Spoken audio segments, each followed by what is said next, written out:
Let's do sports now on the AM show. I am Muftar Nabila Abdai. Good morning. Now, we start with Team Ghana's preparations for the World Athletics Championships, and the team finalized their training session on Tuesday ahead of the 200 meters heats later today. Joseph Paul Amoah and James Dazi will be in action. James Dazi is in heat 4, while Joseph Paul Amoah is in heat 6 of the competition. Head coach of the team, Elom Amenakwa, has been speaking to my colleague Fenty Utahiru, and he believes that the boys have got what it takes to qualify to the semi-final of the competition.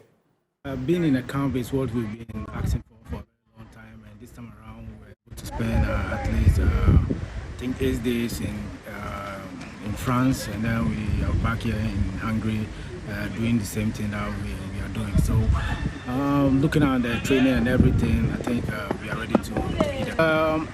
Qualification is the toughest in this tournament. To advance from the round 1 to round 2 is the most difficult, and then looking at his heat, the seasonal best of the athletes that he's going to run with, I think he stands a chance of qualifying. It's just about him executing what we are talking about, our race plan and everything. So I think he has a chance of advancing to the next stage.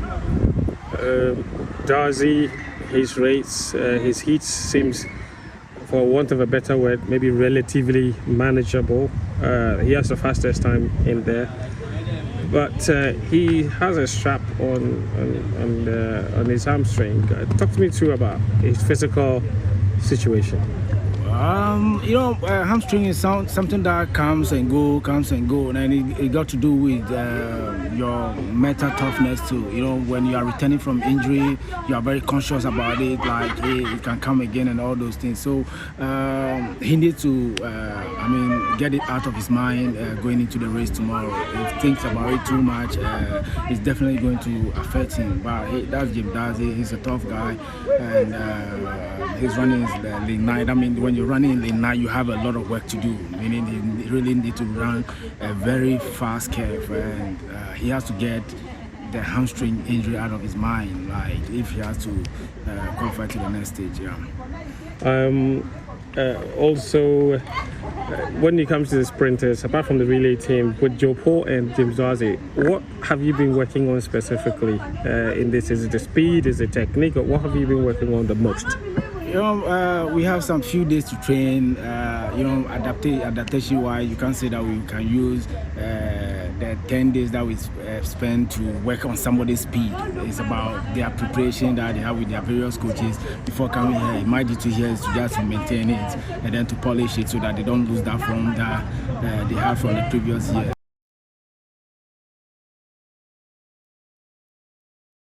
Coach Elom there speaking ahead of the 200 meters later today. It starts at 9:25 a.m. Now let's hear from my colleague Fenty Utahiru, who was at the training grounds and brings us an update of what he witnessed when he visited the team's training camp. Yeah, so they've been training quite well. Team after the Barakwa got missed out on a chance to qualify for the women's long jump final. Team Ghana, since Saturday, they've not competed. In fact, their first competition is on Wednesday, that's tomorrow, when 2 of our athletes will take into the tracks to compete in the 200 meters heat. Okay. And, James Dazi, of course, I saw him. He's training really well, but he does have a bit of a plaster on his hamstring, so he's not looking very good. Remember, he got injured after he ran the national record back at the end of April. I think he ran that race on April 30. So he still hasn't fully recovered from that. Yeah, so in the shot, you see that's Elom in the Ghana shirt with Joseph Paul Amoah, who will also be running in the 200-meter heats tomorrow. And the relay team are the ones in your shot at the moment, obviously, also training because the relays, the heats, for that is on Thursday. And so some of these guys would also be involved. So that's Edwin Gadai, Raymond French, and Isaac Bosio in your short. The 2 200-meter runners, Joseph Paul Amoah and James Dazi. And that's James Dazi. You see the plaster on his left hamstring there. And he's not looking very good. However, the good news for him is that his heats looks really good. Look at the numbers in there and what have you. But Muftau, in fact, after the conversation, you also see that the Ghana team are wearing all kinds of, everybody's wearing their own thing. I have also been told that an airline has lost their training kit. So it's a really bizarre situation because, and Team Ghana is not the only one to have lost kit. Yesterday, I met the president of the Athletics Federation of Zimbabwe, and he was running across. And I asked him, why are you in such a hurry? Muftar, this man, he is so big. But he was running and he was holding a bag. And I asked him, what's in the bag? He said, they are spikes. So what are they for? He's going to give them to one of his athletes to use to run a race, not just training. It was race day and he was still chasing spikes because an airline lost their spikes on the way. Wow. The airline lost my bag as well. So it's not. So I was actually going to mention that you've also lost your bag. Yeah. So that's the problem. So it's been very chaotic in terms of the organization. But Team Ghana has been training well. They have been here since Thursday. My colleague Fentio there bringing us up to speed on what Team Ghana has been doing ahead of the 200 meters and the relays, which will be happening. 200 meters is today, and the relays will be happening on Friday. And now, sensational round there from Kenny Harrison as she won the heat in the 100 meters hurdles. But now let's hear from Faith Kipyegon. She became the first female ever in the history of athletics to win the 1,500 meters back to back to back. And she's been speaking to my colleague Fenty Utahiru on becoming very fast after giving birth. Mia, Ali, everybody's having a kid and coming back and running faster than before. And I always like to ask that question, what is so special about coming back from childbirth and doing much better than before? I think that is the strongest point and the strongest thing, the strongest point of our career, being mom and coming out here and execute as much as we can to show other women that everything is possible. No, it's only going to maternal leave and coming back, you can be stronger than before. Your last lap was 56 seconds. Thank you, Stefan. Your last lap was 56 seconds. Was that the best you've ever closed? What's your best last lap ever? I don't know. I didn't see the watch. I was just going for the gold medal. That was my biggest thing. So I was just running fast as I can to defend my title. You've broken so many. Now, let's also hear from Nia Ali. She's also been speaking about becoming extremely fast after giving birth. But I don't know. It's my first time doing it. But it's cool. I don't know. One last question for you. You're running your fastest now. Right. And at your oldest. I mean, what's the superpower about having a baby and coming back? Because you're not the first person. Yeah. But a lot of you have been doing it. It's crazy. You know, yeah, I can't speak for the others. For me, I would say that before I had children, I was kind of like, just like young, vibey, out and about, not really like tunnel vision. So I think that that's really what made all the difference for me, like just kind of locking in a little bit more, like each year, after each kid, knowing that when I get older, because some of the people in the past told me like, when you get older, you hear that, you're not going to be able to do that, you're not going to be able to eat that, you're like, whatever. But now that I'm older, I'm like, oh, where is the vitamin store? Where, like, I need to go to sleep. So I think it's just doing all the right things now and just still leaving that little bit of room with the balance, but knowing I have that little bit of room to improve, just capitalizing on that. Yeah, I was going to talk about that balance, Yeah. how to get it right. Like, what kind of support system you need to absolutely get that right? Oh, like my mom, Andre's mom, like our family, they hold it down. Like, my family really, really holds it down. So if I didn't have that, I wouldn't even be able to focus the way I can. But they're with my family, so I don't even need to worry about my children when I'm out here. And I think that's the best part about it, having that village. T, can I ask one more question? I was in Doha when you won that championship, and then I was in Oregon when the German happened. I mean, it's been a lot of ups and downs. I mean, how does that make you feel? Because from being a world champion to falling over in Oregon and then running your first time, all in the space of like 2-3 years, it's crazy.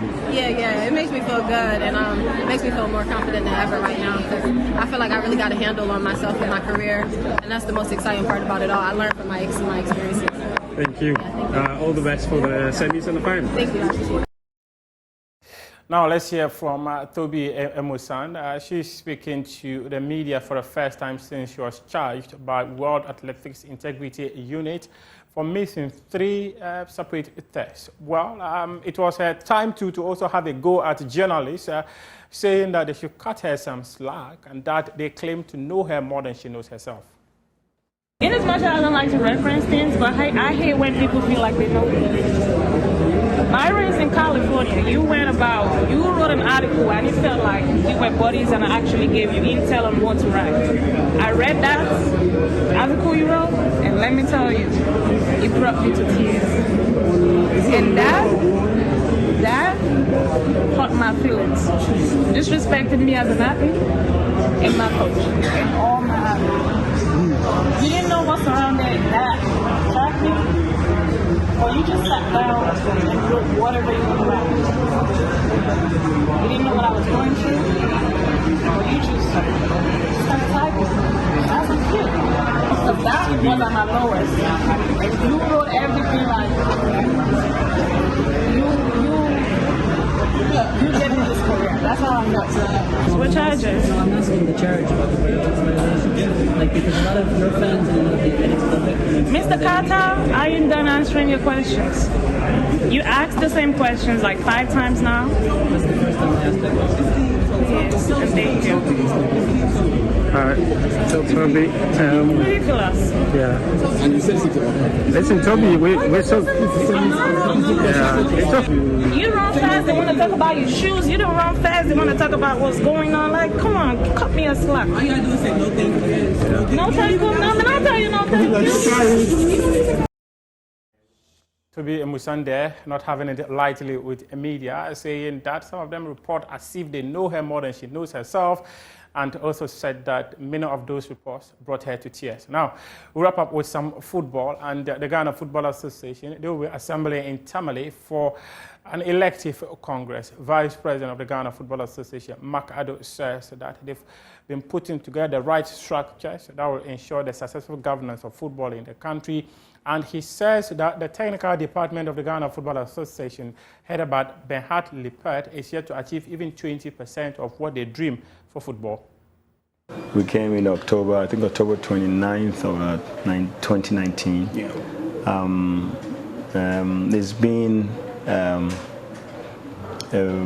massive improvement in terms of purely from restructuring the organization to ensure that we'll be able to put the right programs in place, you know, in all aspects.